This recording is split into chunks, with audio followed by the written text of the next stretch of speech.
આણંદ જિલ્લાના મોગર ગામમાં ગ્રામ પંચાયતની બજેટ સભા દરમિયાન ભારે હોબાળો સર્જાયો હતો।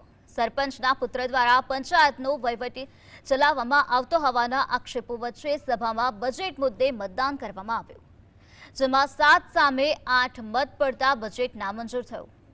વિરોધી સભ્યોનું કહેવું છે કે તેમના સૂચનો અને રજૂઆતોને બજેટમાં સ્થાન આપવામાં નથી આવ્યું, જો કે તેઓ ગામના વિકાસના વિરોધી નથી।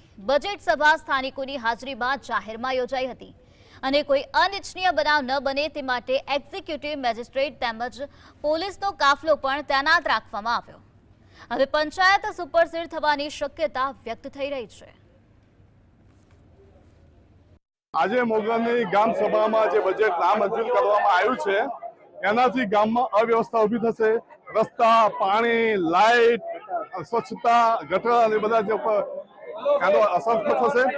બીજું કે લોકો ગામમાં સદભાવનાનો બી એક એ થશે, સદભાવના બી જળવાવી જોઈએ ગામમાં।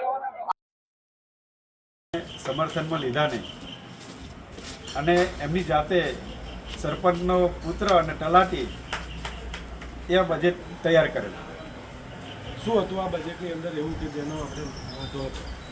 ટોટલી બધો જ વાંધો, અમને કશી કોઈ બધી જાણકારી જ નહીં આપી।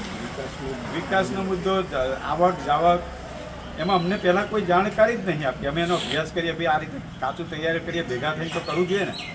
અમે વિરોધ પક્ષવાળા છીએ તો અમને પૂછવું તો જોઈએ ને।